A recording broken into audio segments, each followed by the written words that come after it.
16장 11절에서 12절로 나와 있는 거기에 뭐 이렇게 비아 에그나티아로 이렇게 나와 있지는 않습니다. 그냥 거기에 나와 있는 대로 네아폴리에서 빌립보에 이르니 이렇게 나와 있는 그 길이죠. 그 길 어떻게 생겼는지 잠시 좀 영상 보도록 하겠습니다. 소리 한번 키워주세요.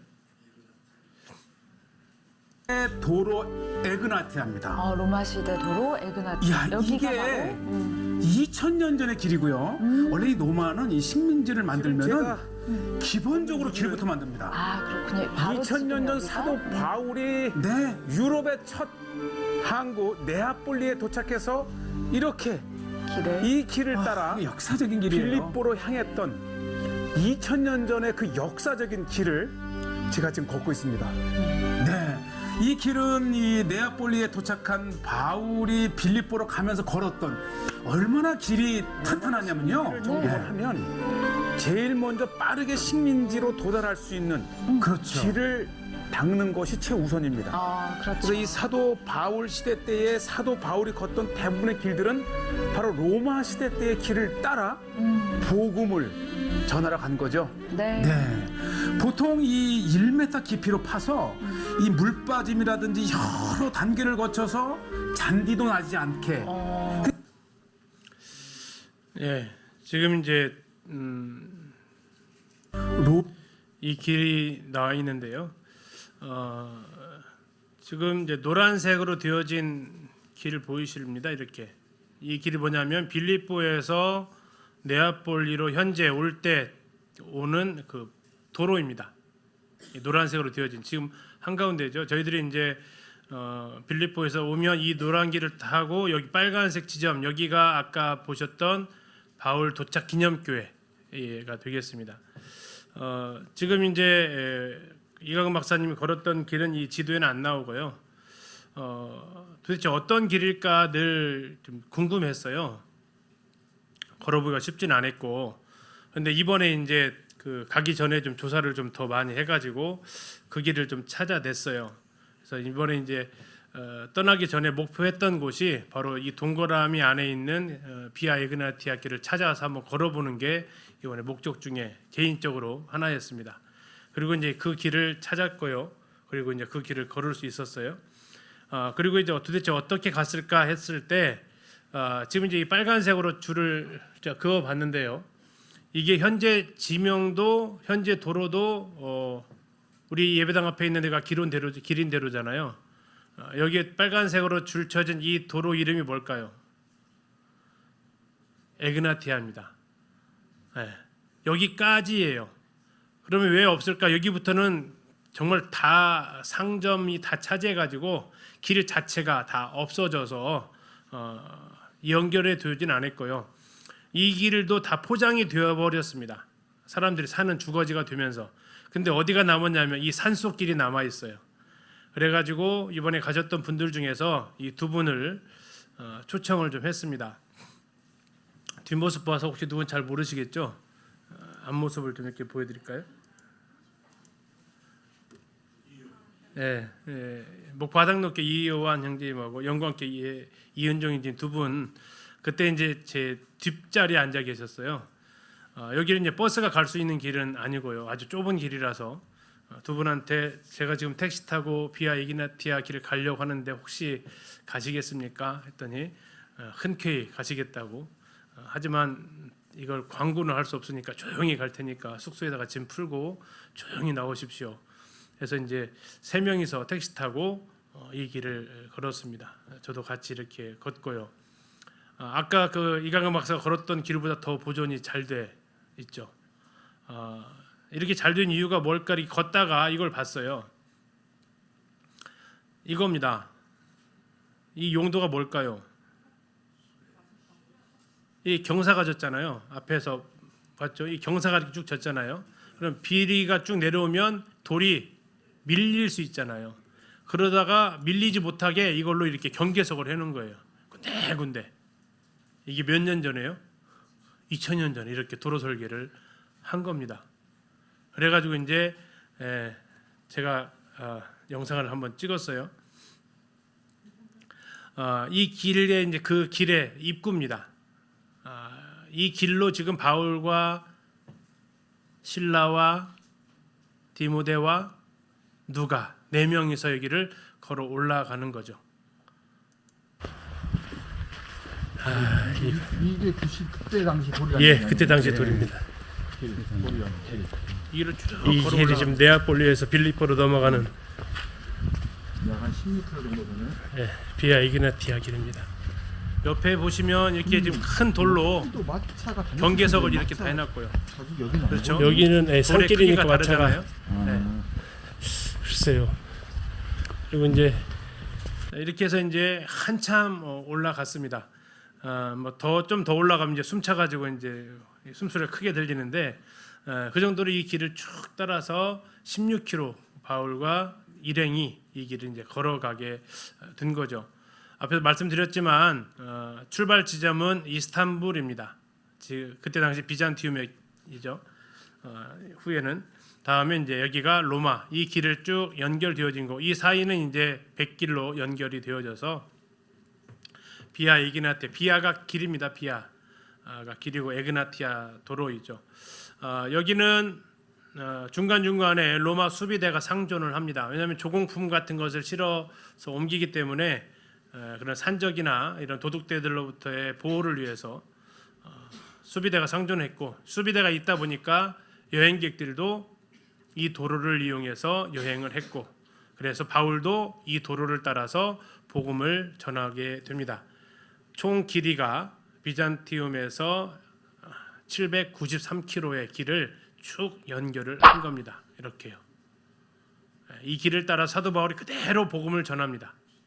네아폴리에서 빌립보로, 빌립보에서 암비볼리, 암비볼리에서 아볼로니아, 아볼로니 데살로니가, 데살로니가에서 베리아까지 이 길을 따라서 그 도로가 비아 에그나티아라는 그 길이 되겠습니다. 이 길을 이제 가는데요. 자, 여기서부터 아까 몇 명이라고 그랬어요? 4명. 빌립보 도착했을 때 4명인데요. 여기서 1명을 떨어뜨립니다. 그리고 빌립보를 떠나요. 누구를 떨어뜨렸느냐면 누가를 떨어뜨려 놓습니다. 그럼 4명에서 1명 빠지니까 몇 명이에요? 3명이 암비볼리, 아볼로니아, 데살로니가까지 갑니다. 그리고 여기에서 또 1명을 떨어뜨려 놓습니다. 누구를 떨어뜨렸냐면 디모데를 떨어뜨려 놔요. 그러면 이제 몇 명이 남아요? 2명입니다. 바울과 실라가 베레아까지 가게 됩니다. 그리고 나서 베레아에다가 또 1명을 떨어뜨려 놓습니다. 누구요? 실라. 그리고 바울 혼자 아덴까지 가게 됩니다. 이게 왜 4명이 있을까 했을 때 바울은 중요한 지역에 1명씩을 떨어뜨려 놔서 저는 말씀드렸습니다. 1차 전도 여행에서 돌아오는 길에 장로들을 세웠지만 아직 그들이 신앙 경험이 이런 것들이 얕기 때문에 다른 이단 교리들에 대해서 대처를 제대로 못하니까 그 사람들을 놓고 교회를 돌아보도록 하는 선교의 어떤 방향성, 방법이 좀 바뀐 것들을 2차 전도 여행에서 이렇게 확인할 수 있죠. 로마 시대의 도로를 이렇게 보면요, 로마는 군대를 제국의 한 장소에서 다른 장소로 재빨리 이동시켜야 할 필요가 있어서 이 도로를 건설하게 됩니다. 자, 빠르게 가려면 곡선입니까, 직선입니까? 그렇죠. 그래서 직선을 하게 돼요. 직선을 하다 보면 만나는 게 뭡니까? 강을 만나죠. 그러면 어떻게 할까요? 돌아갈까요? 다리를 놓을까요? 다리를 놓습니다. 산을 만나면요, 터널을 뚫습니다. 몇 년 전에요? 2000년 전에. 대단하지 않습니까? 이게 바로 로마의 도로라는 거죠. 로마인들은 땅을 파고 그 속에 자갈을 부어서 기초공사를 합니다. 이따 영상을 한번 볼 거예요. 어떻게 하는지. 그리고 교통량이 많은 지역은 먼저 큰 돌을 깔고 자갈을 부은 다음에 돌을 놔서 교통량이 많은 곳은 이렇게 2중, 3중으로 공사를 했고요. 다음에 도로는 빗물이 잘 빠지도록 하기 위해서 양쪽보다 가운데를 높게 했습니다. 그래야 양쪽으로 물이 잘 빠지게 되니까요. 그리고 도로 양쪽 끝에는 연석을 놓아서 줄을 맞췄습니다. 아까 이제 잠깐 보셨습니다. 큰 돌이 양쪽으로 쭉 나열되어져 있었습니다. 그럼 도로의 폭은 얼마나 되느냐? 최소 2.4m 정도 했습니다. 왜 2.3m 정도 했을까요? 말 2마리가 갈 수 있는 길입니다. 그래서 이 길을 이용해서 했고요. 그래서 지금도 도로의 기준이 이 정도 됩니다. 이게 말 2마리의 엉덩이 사이즈입니다. 예, 2.4m가. 그래서 이제 그 말이 부딪히면 안 되잖아요. 그래서 말이 부딪히지 않고 말 2마리가 갈 수 있는 엉덩이 사이즈, 말의 그 엉덩이 사이즈 2개. 그래서 이 도로가 된 것이 철도예요. 철도, 지금 우리가 철도의 그 도로 폭이 다 여기에서부터 출발을 했던 거죠. 그래서 뭐 산기슭 도로는 좀 더 좁게 했고요. 대도시는 더 넓게 해서 도로의 특성에 따라서 이렇게 했는데요. 자, 어떻게 났는지 영상을 통해서 한번 다리 놓는 기법을 한번 보도록 하겠습니다.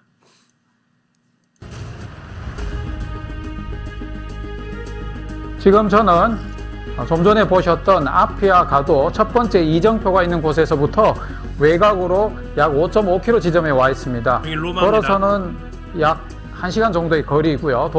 차량으로 오시면 뭐 10분, 15분이면 충분히 도달할 수 있는 그런 곳입니다.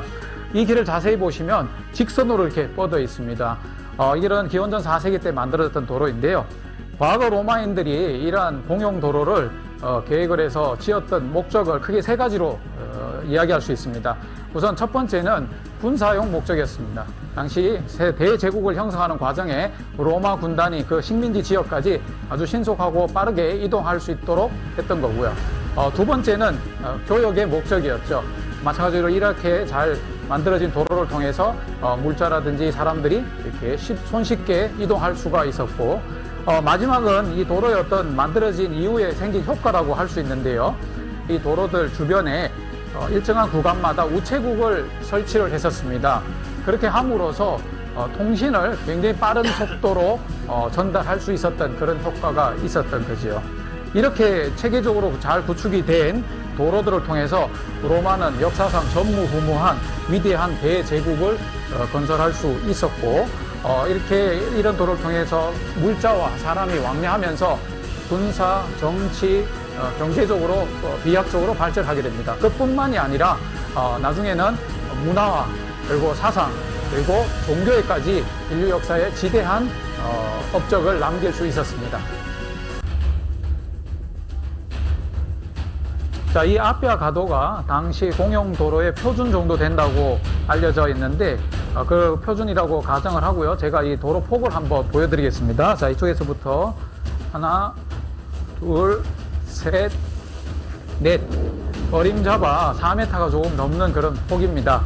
당시 스타티우스라고 하는 로마 1세기경에 시인이 있었는데요. 이 사람은 당시 로마의 건축술에 관련하여서 자세한 기록을 남겼습니다. 그래서 그의 기록을 토대로 당시 이 로마인들이 도로를 어떻게 건설했는지를 우리가 알 수 있습니다. 우선 만소르라고 불리우던 청량기사입니다. 이 청량기사가 그로마라고 부르던 이 기기를 이용해서 노선을 먼저 정했죠. 그 노선을 정해지고 나면 이 도로에 필요한 도로의 폭만큼 운하처럼 구덩이를 팠습니다. 그래서 이런 도로 폭이 나왔죠. 그리고는 도로폭 가장자리 끝에 먼저 이렇게 쐐기처럼 이런 돌들을, 이런 석재들을 박았었고요. 그리고 도로들을 포장을 하기 시작을 했었습니다. 로마 시대 때 도로는 깊이를 최소 1m 이상 정도 팠던 것으로 추정이 되는데 총 4개의 층으로 구성이 되어 있습니다. 우선 맨 아래층은 진흙과 비교적 큰 돌을 이용해서 이렇게 다져서 아래층을 쌓았고요. 그리고 두 번째 층부터는 콘크리트 공법을 쓰기 시작하는데 두 번째 층에는 자갈과 모래와 석회를 섞어서 콘크리트처럼 다져가지고 약 한 30cm 높이로 이렇게 두 번째 층을 만들었습니다. 그리고 세 번째 층에는 자갈 모래뿐만이 아니라 커다란 바위나 이런 걸 깨부순 쇠석과 그리고 거기에 화산토까지 넣어서 콘크리트를 만들었습니다. 이 화산토가 굉장히 단단한 성질을 가지고 있습니다. 마찬가지로 이 세 번째 층도 약 30cm에서 35cm 정도 높이였었고요. 그리고 맨 마지막에 지금 보시는 넓은 반함 규모가 큰 이 석재들을 잘라가지고 크게 잘라서 마지막으로 이렇게 포장을 했었습니다. 그래서 도로는 되도록이면 가능하면 직선으로 이렇게 만들었었고요. 직선으로 만들기 위해서 가다 보면 지형이 또 그게 허락이 안 되죠. 그래서 산이 나오면 산을 깎기도 하고 강이나 하천이 등장하면 다리를 놓기도 했는데 당시 로마 시대 때 2,000여 개가 넘는 다리가 만들어졌었던 것으로 알려져 있습니다. 그리고 심지어는 터널까지 뚫었었던 그런 기술력을 가지고 있었던 당시의 로마인들의 토목 기술 수준을 우리가 알 수 있습니다. 또한 이런 도로들은 이 비가 많이 온다든지 우기 때 물을 자연스럽게 흘러 배수하게 좋게끔 하기 위해서 가운데가 조금 이렇게 높게 되어 있었고요. 그래서 양쪽 배수구를 통해서 물이 빠져나갈 수 있도록 설계가 되어 있었습니다. 지금 제가 서 있는 이곳은 주로 마차와 말이 다니는 마치 오늘날 차도 같은 그런 개념이라고 생각하시면 되고 좌우 양측으로 도보에 해당하는 그런 공간들이 있었지요. 지금 보시면 제가 서 있는 이곳에 넓은 석재들로 덮여 있는 곳이 과거 로마 시대 때 오리지널 도로이고요. 지금 제 뒤편으로 작은 크기의 석재들은 전 중사 때 만들어집니다. 이탈리아에서는 저거를 산피에트리니 베드로라는 이름을 가지고 있는데요. 17세기 때 로마의 베드로 성당 입구에 광장을 설계할 때 저러한 방법으로 포장을 했었습니다. 그래서 그때부터 저러한 포장을 베드로라는 이름으로 부르기 시작했었습니다. 그래서 저거는 중세 때 거고 이게 로마 시대 때 포장 방법이라고 생각하시면 되는데 구간에 보면 이 마차 바퀴 자국이 깊이 패여 있는 흔적들을 볼 수가 있습니다. 자, 이게 2,300년 정도에 있었던 로마의 건축 기술입니다. 이 정도 되니까 세계를 정복하고 지배할 수 있었던 힘을 가지고 있었겠죠. 자, 이 길을 따라서 사도 바울이 도착한 곳이 어디로 나옵니까? 12절에서 빌립보에 이르렀다 이렇게 나와 있습니다. 지금 이제 현재 빌립보의 이제 항공 사진입니다. 젤로 위에는 이제 신전이 있는 아크로폴리스가 있고요. 이 아크로폴리스가 있는 산 이름이 레카니스 산이 되겠습니다. 그리고 이제 사도 바울이 어디서 오냐면 여기에서 이제 오른쪽에서 이렇게 오게 됩니다. 그러면 네아폴리 쪽으로 이쪽에서 간다 해서 네아폴리 문이라고 하는 거고요. 자, 그 길로 인해서 난 도로 이름이 뭐라고 그랬죠? 에그나티아 길이 이 앞으로 쭉 지금도 연결되어 있습니다. 그리고 이제 이쪽으로 가게 되면 빌립보 도시를 빠져나가는 문이 또 하나 있는데요. 빌립보로 들어올 때 문이 네아폴리 문이라면 나갈 때의 문은 이제 크리니데스 문입니다. 나중에 루디아가 문밖 강가에서 이렇게 나옵니다. 그때가 문밖 강가가 어디냐? 둘 중에 하나겠죠. 네아폴리 문 밖인지 크리니데스 문 밖인지 둘 중에 하나일 텐데 바로 이제 크리니데스 문 이쪽에 그 강가가 있습니다. 그래서 13절 잠깐 한번 보세요. 안식일에 우리가 기도할 곳이 있을까요? 어디로 갔다고요? 문 밖 강가에 나가 이렇게 되어 있잖아요. 그래서 크리니데스 문 밖에 있는 강가로 가게 됩니다. 거기 가면 이제 강이 흐르고 있습니다. 지금도 2000년 넘었지만 지금도 흐르고 있습니다. 그리고 이쪽으로 이제 크리니데스를 따라서 쭉 가게 되면 바울의 그 다음 전도지였던 암비볼리, 아볼로니아, 데살로니가 그 길로 쭉 연결이 되게 됩니다. 자, 이제 빌립보 유적을 보게 되면 저 오른쪽 끝에 지금 있는 것 있죠. 이거 뭐처럼 보이세요? 네, 극장입니다. 극장. 이쪽에 이제 극장이 있고요. 그 다음에 이제 이곳에 교회가 많이 세워지게 됩니다. 왜냐하면 의미 있는 곳이잖아요. 유럽에 처음으로 세워졌던 복음이 전해졌던 지역. 그럼 의미가 있는 곳에 사람들이 이제 그곳에 의미를 부여하게 되죠. 그래서 기독교가 국교로 된 이후에 교회들을 여러 개 이렇게 짓게 됩니다. 그래서 교회 이름이 그냥 A, B 이렇게 명명을 할 정도로 하게 되고요. 이 바실리카 교회 밑에 뭐가 있냐면 사도 바울의 감옥터로 추정되어지는 곳이 있습니다.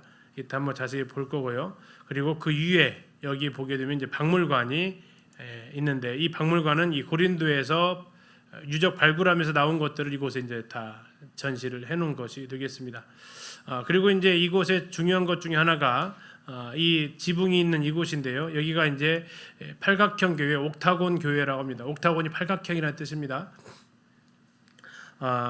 아마도 그 국교로 공인된 이후에 최초로 세워진 그리스에 세워진 최초의 교회다라고 이렇게 이야기를 하고요.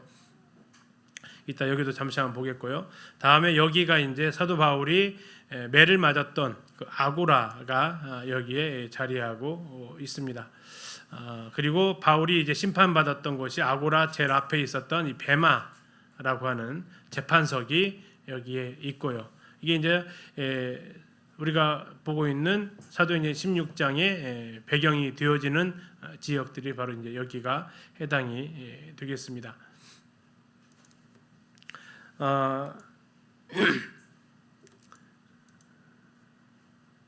그리고 이제 아까 했던 크리니데스 문 밖으로 나가면 문 밖 강가라고 했잖아요. 거기서 누구 만나냐면 루디아를 만납니다. 그래서 그곳에 정교회에서 루디아 기념교회를 세워놓게 됩니다. 여기 도시 이름이 뭐라고요? 빌립보. 현 발음으로는 그때 당시 뭐라고 하냐 필리피입니다. 필리피. 왜 이 도시 이름이 빌립보였을까? 이 사람 때문에 그렇습니다. 필립 2세 누구냐면 알렉산더의 아버지입니다.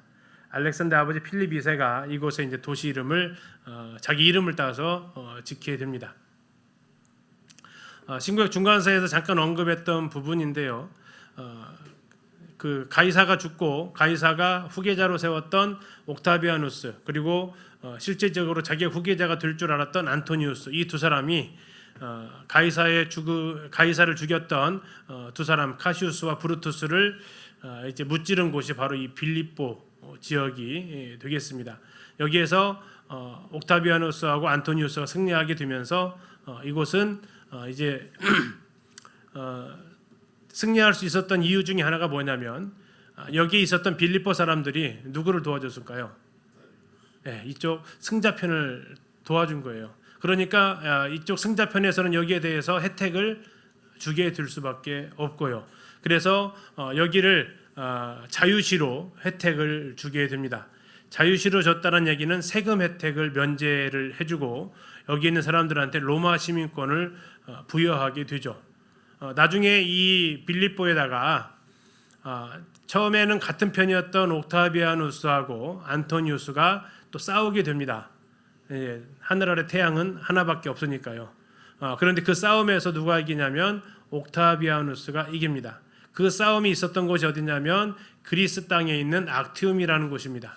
그 악티움에서 옥타비아누스가 이기면서 안토니우스의 부하들이 있었죠. 안토니우스는 이제 이집트 가서 클레오파트라랑 죽습니다.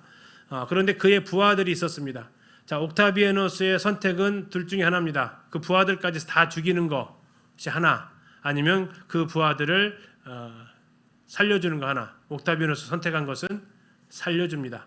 대신 군복 계속 입고 있으면 반란을 일으킬 수 있으니까 군복을 모두 벗깁니다. 그리고 다 어디로? 로마에서 나가게 합니다. 어디에 살게 해요? 이 빌립보에서 살게 합니다. 그래서 이 빌립보가 어떤 도시가 되냐면 로마의 도시가 돼요. 다시 말하면 로마의 축소판입니다. 거기에서 장군권에 했던 사람들이 이곳에 와가지고 로마를 흉내를 다 내는 거죠. 자기가 살던 곳과 비슷하게. 그러다 보니까 여기에는 누가 못 살았냐면 유대인들이 털을 닦지 못하는 지역이 돼버립니다. 그래서 여기에는 뭐가 없었어요? 회당이 없었다라는 거죠. 그래서 기도할 곳을 찾아서 문밖 강가로 나가게 됐다라는 겁니다. 그래서 이 지역을 이우스 이탈리쿰 이탈리아 일부다라고 이렇게 지어졌다라는 거죠. 자, 대표적인 것이 이제 빌립보의 원형 극장인데요. 현재의 모습입니다. 이게 지금 몇 년 전에 됐다고요? 2000년 이상이 됐는데요. 멀쩡합니다. 여기서 뭐 했을까요? 공연을 했겠죠. 이게 지금 이제 보건도의 모습인데 공연을 했을 겁니다. 근데 나중에 봤더니 공연만 한 게 아니었고요. 이들이 이제 로마의 투역 군인이었잖아요. 로마의 문화가 있어요. 무슨 문화가 있습니까? 검투사라는 문화가 있어요. 검투사. 검투사 문화가 어떤 문화입니까? 노예를 중에서 칼을 쓰는 그 노예들 있잖아요. 그리고 그 노예들끼리 칼잡이들끼리 검투사끼리 싸움을 붙입니다. 그리고요 돈을 걸어요. 이게 이제 둘 중에 누가 이길 거냐에 대해서 이제 노름을 하는 거예요. 사람 목숨 가지고 돈을 걸고 하는 거죠. 그렇게 해서 이제 이기게 되면 거기다 돈 걸었던 사람이 돈을 따게 되고 뭐 이런 거. 그렇게 하면서 이제 어느 정도 계속 이 검투사들한테도 인센티브를 줘야 하잖아요. 몇 승 이상 하게 되면 이제 그를 다시 자유 시민으로 풀어주는 뭐 이런 것들이 여기에서도 있었다라는 거죠. 그걸 어떻게 알 수 있었느냐? 보통 이렇게 생기게 되면 공연으로 해요. 그런데 거기에서 뭐가 발견되냐면 인스크립션이라는 그 부조가 발견이 됩니다.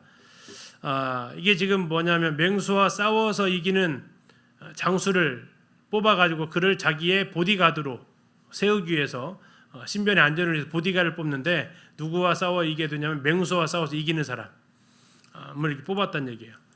자, 뭐가 보이세요?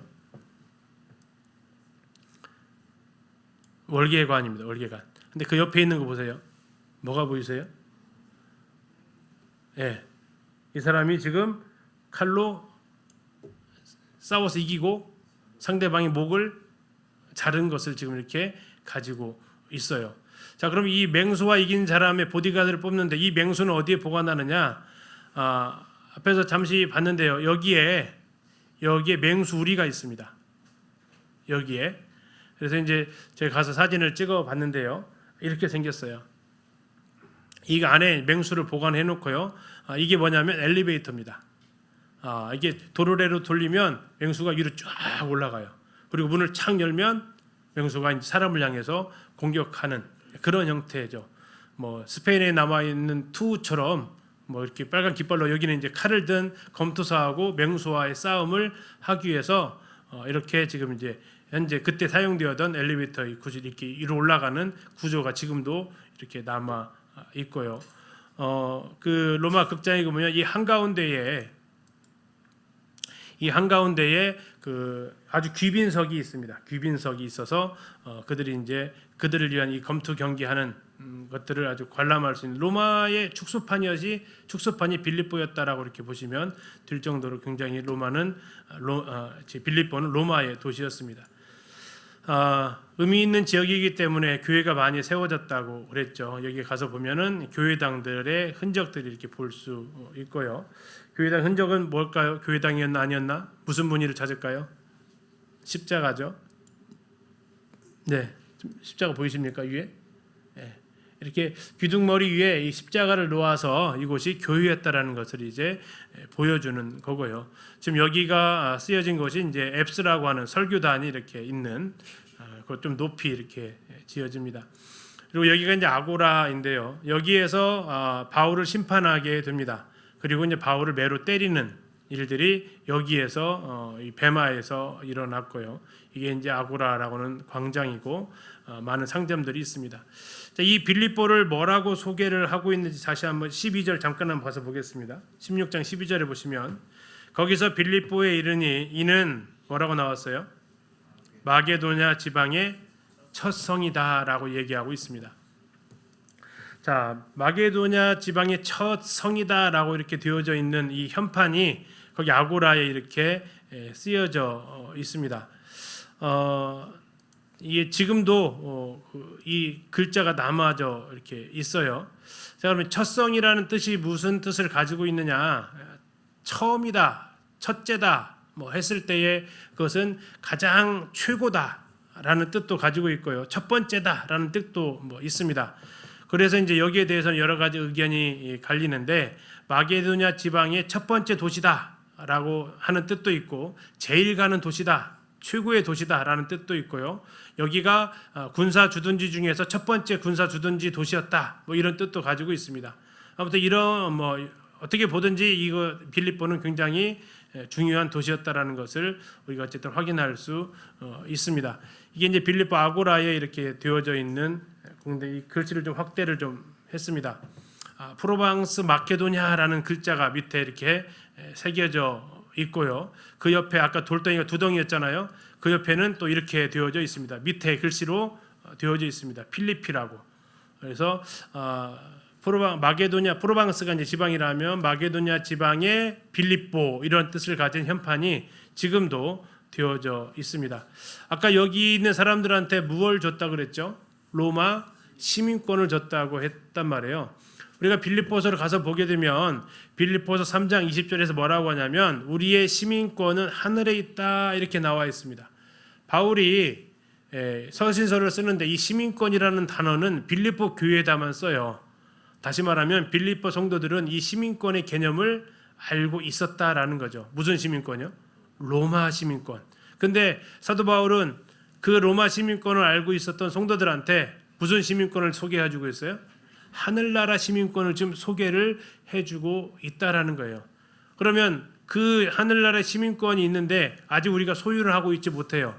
언제 이걸 소유하게 되냐면 주 예수님이 오시는 그날에 우리가 소유하게 된다 하면서 그들에게 이렇게 격려하는 내용. 그래서 이 지역에서의 특징을 알아야 이 시민권이라는 단어가 가지는 의미를 우리가 제대로 알 수 있기 때문에 이런 지역들을 우리가 이제 가서 보게 되고 그 의미를 찾아서 단어를 연결해 보면 이게 처음 듣는 빌립보 성도들에게 있어서 우리는 빌립보서를 2차 독자라고 해요. 두 번째, 우리를 보라고 쓴 책은 아니잖아요. 일단 첫 번째 목적은 빌립보 교회 성도들이 읽으라고 쓴 것이 빌립보서입니다. 뭐 아쉽지만 그건 어쨌든 우리가 그 자리는 양보를 해야 돼요. 그러면 그걸 처음으로 기록함을 받았을 때 빌립보 성도들에게 로마의 시민권이라는 그 신분이 가지고 있는 그 대단함을 알아요. 이따 좀 더 보겠습니다. 로마 시민권을 가지고 있으면 어떤 혜택들이 주어지는지 그런 성도들에게 실상 우리보다 그거보다 더 위대한 시민권이 있는데 하늘나라 시민권이다라는 것을 말해주고자 했다라는 거죠. 그들이 앞에서 말씀드렸지만 로마 시민 얼마나 그들이 이것에 대해서 자부심을 가지고 있었는지 이 돌의 현판이 보여주지 않습니까? 아주 거대하게 이것을 자랑스럽게 내세우는 모습을 볼 수 있어요. 그리고 이제 사도 바울이 매를 맞았던 곳이 이제 베마라고 했죠. 로마를 다스렸던 총독이 여기에서 이제 바울을 매로 때리는 장소가 있기가 되게 됩니다. 뭐 잘 아시는 대로 점치는 귀신의 여종의 귀신 들렸던 걸 쫓아내 주니까 그들이 고소하고 바울이 여기서 매를 맞게 되고 여기서 매 맞고 어디로 가요? 감옥에 갇히는데요. 아까 말씀드렸던 이게 빌립보에 있는 감옥터입니다. 감옥 이곳에 갇혔냐? 이 옆에 또 있습니다. 이거 하나만 있는 건 아니고요. 바울이 여기 갇힌 게 정확하냐? 아니고 이런 곳에 갇혔다라고 생각하시면 된다라는 얘기입니다. 이 감옥이 여기 하나만 독방이 아니고 여러 주수가 있었잖아요. 그래서 옆에 가면 이런 것들이 더 있습니다. 근데 이제 그 중에서 이제 하나를 지정해서 제목을 이렇게 붙인 거예요. 노란 글씨 보이세요? 예. Prison of Saint Paul 해가지고 사도 바울의 감옥이다라고 이렇게 이름이 붙여져 있습니다. 깊은 옥에 가뒀다라는 것은 이제 이것이 이제 지진으로 인해서 어느 정도 이렇게 뭐 내려가고 올라갔는지는 모르겠지만 현재 감옥의 형태를 갖추고는 있다라고 합니다. 우리가 이제 이 빌립보 감옥에 대해서 생각해보는 것은 바울이 여기 오고 싶어서 왔습니까? 빌립보 오고 싶어서 왔냐고요? 에베소 가고 싶었잖아요. 빌립보 오기 싫었는데 왔는데 와가지고 대접받은 게 뭐예요? 매 맞는 거, 감옥에 갇히는 거. 근데 분명히 하나님의 뜻이었단 말이죠. 그러니까 우리의 늘 고민이 중에 하나죠. 분명 하나님의 뜻인데 불구하고 뭘 당하냐면 환난을 당한다라는 거예요. 우리 하나님의 뜻이면 왜 고난을 당하냐? 아니요, 하나님의 뜻에도 고난 당할 수 있다라는 거죠. 또 하나 그런데 이제 고난 당하는 게 중요한 게 아니라 그 고난 가운데서 무엇을 선택하느냐라는 겁니다. 바울과 실라가 선택한 것은 뭐예요? 빨간색 보시니까 기도하고 하나님을 찬미했다라는 거죠. 원망할 수도 있었을 텐데 이러려고 하나님이 여기로 오라고 했습니까? 할 수도 있었을 텐데 그들은 기도하고 찬미하게 됩니다. 이것이 이제 우리가 참 배워야 될 중요한 교훈이죠. 왜 이렇게 하셨을까요? 누구를 위해서? 구원받을 사람 하나가 있었다라는 거죠. 누굽니까? 간수였다라는 거죠. 우리 생각으로는 아니 간수 다른 방법으로는 못 만나나요? 꼭 이렇게 매 맞고 갇혀야만 간수를 만나나요?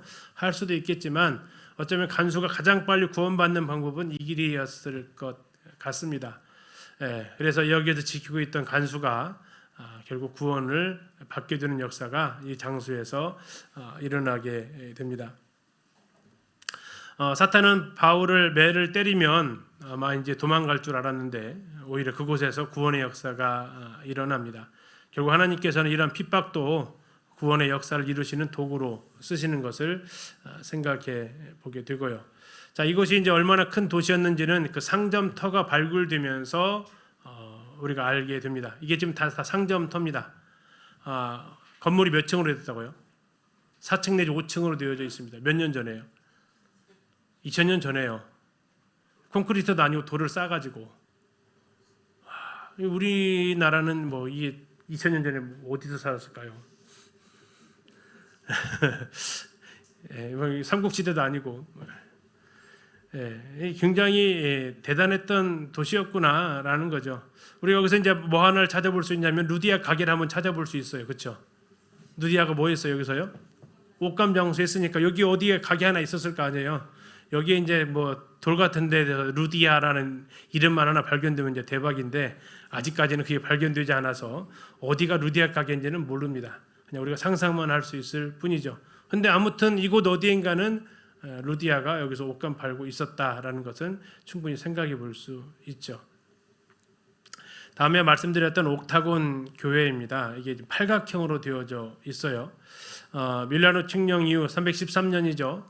1년 후에 지어졌으니까 아마도 최초로 세운 교회가 아니겠느냐 하는 겁니다. 저희들이 이제 순례객들이 다 쳐다보고 있는 것이 뭐냐면 여기에 있는 이 모자이크들입니다.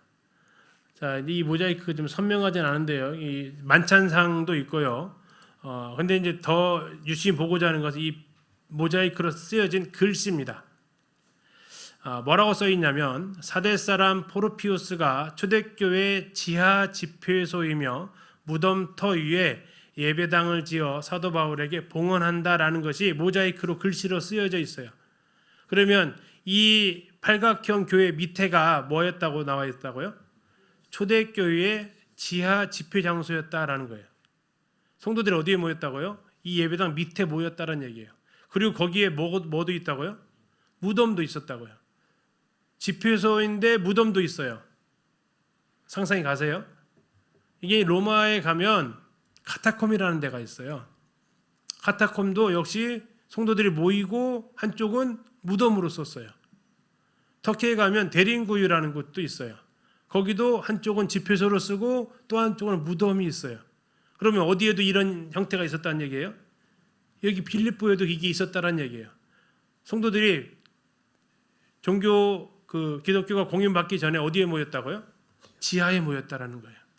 그리고 장례식도 지하에서 조용히 치르고 한쪽에다가 시체를 안치했다라는 거죠. 시체가 안치되어져 있는 그곳에 성도들이 모여서 하나님 앞에 예배드리고 성도들끼리 교제하고 했던 곳, 그곳을 기념하기 위해서 포르피우스가 여기에다가 예배당을 세워서 이곳에 처음으로 복음을 전한 바울을 기념한다라고 이렇게 글씨가 모자이크로 새겨져 있습니다. 자, 이건 그럼 몇 년 된 거예요? 이게 314년에 됐으니까 1700년, 1710년 됐네요. 이렇게 모자이크로 돼 있어가지고 지금도 남아 있죠. 다음에 이제 보셨던 대로 거기에 모자이크가 더 남아 있어요. 주님의 만찬을 기념하는 모자이크 잔도 이렇게 아주 잔이 큰 잔입니다. 이게 지금 포도주 잔이에요. 이렇게 되어져 있고요. 또 예배당 한쪽에는 침례터도 이렇게 발굴이 되어져 있습니다. 십자가 형태를 띄어서 보고 있죠. 양쪽에는 증인들이 서 있고 한쪽에서 침례 들어와서 침례 받고 나가는 이 길로 되어져 있습니다. 아무래도 이때만 해도 이제 그 유대인들과 관련되어진 그 정결 예식 이런 것들이 이제 영향을 같이 주지 않았을까 싶죠. 다음에 이런 표식들이 곳곳에 있습니다. 이게 지금 무슨 모양이에요? 물고기 이름을 익투스라고 하죠. 익투스. 다음에 여기 수레바퀴가 또 있고요. 이게 지금 쓰여진 것이 익투스라는 글자입니다. 익투스가 이제 뭐냐 했을 때 머리 글자죠. 초성으로 쓰여진 겁니다. 예수 그리스도는 하나님의 아들 나의 구세주라는 이 뜻을 가지고 있습니다. 물고기 자체가 익투스이기 때문에 하고요. 수레바퀴로는 이제 이렇게 쓰게 되면 이게 I, 이수스, 다음에 X 이렇게 하면 크리스토스, 다음에 데오스는 원 그리고 가운데 자르면 이게 데오스, 다음에 이오스는 Y자 이렇게 하고 밑으로 내리면 이오스, 소테라는 이렇게 해서 하나 이렇게 해서 이렇게 들면 이렇게 소테르 해가지고 구세주 해서 왜 이런 암호를 필요했을까요? 아까 어디서 모였다고 했어요? 지하에서 모였다라는 거죠. 성도들 간에 교제를 하는데 그 사람이 누군지 알아보려면 물고기를 그려봤다라는 거예요. 그러면 이 뜻을 알아들으면요, 아 성도고, 근데 뻥 하고 있으면요, 그냥 모른 척하고 지나가면 되고, 또 때로는 하나만 있으면 들키니까 또 때로는 뭘로 그리고 수레바퀴 그리고, 그래서 그 뜻을 이해하면 성도고, 아니면 또 우리를 잡으러 온 사람일 수 있고, 그렇게 해서 그들이 핍박 가운데에서도 서로 교제하고 신앙 고백을 할 수 있었던 이런 표시들이 이게 여기만 있는 게 아니고 에베소에도 있고요. 초대교회 성도들의 그런 모습들을 볼 수 있습니다. 이제 비아 에그나티아가 이 빌립보를 관통을 하고 있습니다. 여기 지금 이렇게 글씨가 이렇게 써 있는데요. 이게 지금 쭉 도로가 되어져 있는데, 또 반대쪽에는 이렇게 수레바퀴가 다녔던 흔적이, 이것도 뭐 1000년 이상 되어진 길이죠. 여기도 여름에 가면 무척 뜨겁습니다. 지난번 여름에 이스라엘 갔을 때 46도 정도 간다고 했죠. 제일 더웠을 때가 거기보다 이스라엘보다는 좀 낮습니다. 몇 도나 될까요? 42, 3도 정도 된다고 합니다. 그래서 가볼만 하지 않을까 싶은데, 단 돌이 이 정도로 녹습니다. 바퀴가 지나가는데, 이건 눈이에요. 눈 왔을 때 찍었고요. 눈도 내립니다. 여름에는 뜨거워가지고 뜨거운 데를 돌이 무르잖아요. 뜨거우니까 거기를 이렇게 마차 바퀴가 다니면, 물건 싣고 다니면, 하도 많이 다니다 보니까 그러기도 하지만 이렇게 패인 거죠. 그 정도로 여름에 여기가 또 뜨겁다라는 거죠. 이것이 이제 아까 했던 대로 빌립보를 그대로 관통하고 있습니다. 빌립보 잠시 한번 영상 볼까요? 사도 바울의 유럽 선교 첫 전도 지역인 빌립보. 성경에도 많이 언급된 지역인 만큼 그 가치가 깊은 지역인데요. 작은 지역이 아닌 빌립보와 같은 대도시 중심으로 전도 활동을 이어온 사도 바울. 복음 전도를 향한 사도 바울의 담대함을 느낄 수 있습니다. 특별히 이곳 빌립보는 사도 바울의 복음을 향한 열정과 애정이 가득 담겨져 있는 지역입니다. 성지가 좋다. 사도 바울의 복음을 향한 열정이 남아있는 빌립보로 떠나봅니다. 지붕 씌워진 것이 아까 바로 제일 먼저 들어가면 맞이하는 것이 원형극장. 여기 원형극장의 모습이 그대로 남아있네요. 네, 규모가 굉장해요. 네. 지금도 그 원형을 이렇게 많이 보존하고 있어서 네. 조금만 이렇게 수리하면 네. 바로 공연을 할 수 있죠. 활용할 수 있는, 이게 지금 산 중턱에 있는 거죠? 그렇죠. 네. 풍규수산 중턱에 아마 아시겠지만은 이 원형극장의 규모 자체가 그 도시에 그렇죠. 인구를 가늠할 수 있는 걸 보면 역시 마게도냐의 첫성답게 큰 도시였고, 네. 바로 바울은 이 빌립보를 이곳에서. 향해서 네. 복음을 들고 들어간 겁니다. 그렇죠. 위대함은 담대함 같아요. 맞아요. 이 작은 소도시의 변두리가 아닌 이 당시 헬라의 대도시 빌립보의 중심에서 그가 갇혀 이 감옥에 갇힐지언정 굽히지 않고 복음을 전할 수 있었던 그 담대함입니다. 사실 이 빌립보를 보면 사도 바울의 유럽 전도 여행은 시작부터 고난이었어요. 네. 이곳에서 이 귀신 들린 여종 하나를 오히려 고쳐줬는데, 네. 그 점치는 걸 통해 돈을 벌던 그 주인이 오히려 모함을 해서 바울을 감옥에 집어넣기도 하고, 그러한 바울의 전도의 시작이면서 이게 전도가 정말 고난의 네. 연속이다라는 것을 보여주는 것입니다. 그래서 우리에게는 정말 이 복음의 열정과 이 목회의 열정은 시작부터 고난이지만 결국은 주님께서 승리를 하게 해주신다. 그렇죠. 네. 네, 이게 제가 이 드론으로 보면 이게 극히 일부입니다. 네. 특히 이 일부이긴 하지만 굉장히 큰 규모의 도시였다가는 것과 바로 이게 뭐냐면요. 네. 고대 에그네티아. 에그네티아? 그러니까 이 빌립보가 발전할 수 있었던 곳은 평원과 금강도 있었지만, 네.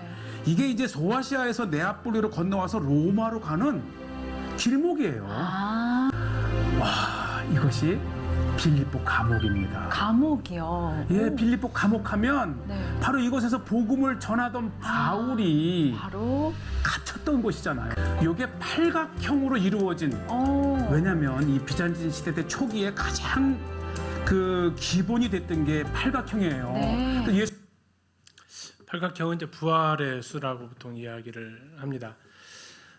이렇게 이제 빌립보가 사도 있고요. 바울의- 거기에서 이제 나가면 크리니데스 문을 나가면 되는데요. 지금 화살표 보이시나요? 색깔이 좀 나는데 이 화살표를 보게 되면 이제 이게 문 틀입니다. 이걸 나가면 문밖이 되는 거예요. 거기에 나가면 이제 루디아 기념교회가 있는데 앞에서 보셨죠? 문밖 강가에 있다라고 되어져 있습니다. 여기에 이제 이 문이 무슨 문이라고요? 크리니데스 문이라는 거죠. 거기 가면 이제 물이 흐르고 있는데 그 물의 이름을 지각티스 강 또는 간지테스 강 이렇게 뭐 따로따로 같은 강인데 이렇게 부르고 있고요. 여기에 뭐가 없어서 물로 갔어요? 회당이 없어서 기도할 곳을 찾기 위해서 일로 갔다라는 겁니다. 거기서 누구를 만납니까? 루디아라는 사람을 만납니다. 14절 보시면 두아디라 시에 있는 자색 옷감 장사로서 하나님을 섬기는 루디아라 하는 한 여자 이렇게 나와 있습니다. 두아디라는 그리스 땅이 아니고 터키 땅입니다. 이번에 저희들이 이제 두아디라에 가서 이제 거기서 찍은 사진으로 지금 책에 있는 것을 좀 바꿨는데요. 이렇게 옷감을 직조하는 것이 박물관 안에 있고요. 그것을 가지고 옷을 만들었던 곳이 이제 두아디라인데 거기서 자색 옷감으로 만들었다 이렇게 나와 있습니다. 자색 옷감을 만드는 것은 두 가지가 있는데요. 하나는 식물을 재료로 만드는 것이 있습니다. 인조 꼭두선이라는 이 풀을 가지고 이 식물을 가지고 만드는 방법입니다. 이렇게 생겼어요. 이렇게 생겨가지고 이것을 이제 넣고 물을 넣고 끓이고 그러면 이런 붉은색이 되고 실을 염색을 해서 만드는 방법. 자, 이게 식물 염색 방법이 하나 있고요. 자, 이렇게 해서 만드는 것은 그래도 가격이 비싸진 않습니다. 더 비싼 것은 바로 이 고동이죠. 이 끝에 있습니다. 이 끝에 이 붉은색을 내는 염료가 있는데요.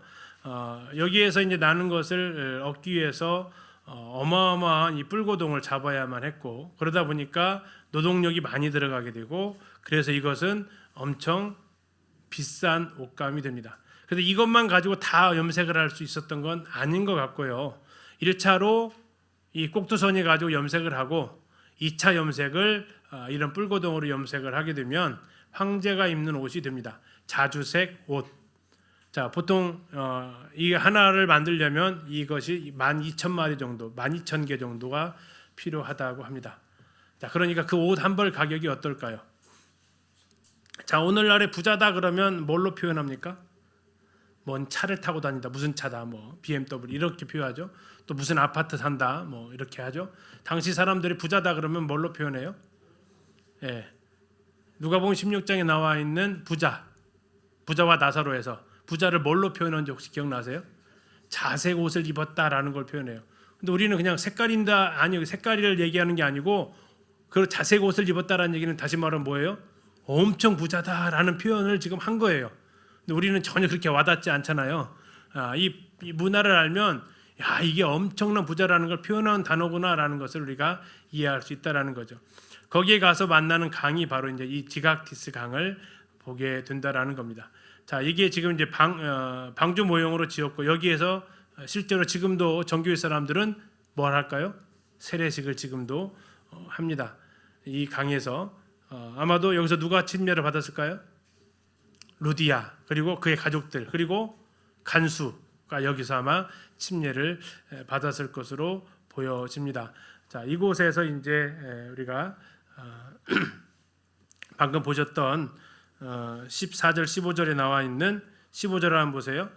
15절에 그와 그 집이 다 세례를 받았는데 세례 받았던 장소가 여기일 것이다라는 거죠. 왜? 강가에서 세례를 받으니까. 그리고 이제 그의 집에 들어와서 유하라 그러면 집으로 가려면 어디로 들어가야 돼요? 다시 문 밖 강가니까 문 안으로 들어갔겠죠. 그리고 그 빌립보 아고라 어디에는 그녀의 집이 있었을 겁니다. 그렇게 하면서 이제 첫 번째 열매가 루디아가 빌립보에서 열매로 맺히게 됩니다. 자, 이제 16절부터는 다음 시간에 이어서 같이 살펴보도록 하겠습니다. 우리가 이제 이 광경을 쭉 보면서 사도 바울이 이 비아 이그나티아 길을 통해서 이 복음을 쭉 전하는 모습을 보게 되는데요. 오늘날 우리도 세상이 만들어 놓은 이 길을 통해서 우리가 시간 때우는 시간이 아니라 어떻게 하면 이 인터넷 통해서 복음을 전할 수 있을까를 생각해 보면 좋겠다는 생각도 같이 해보게 됩니다. 형제님 기도해 주시고 오늘 마치도록 하겠습니다.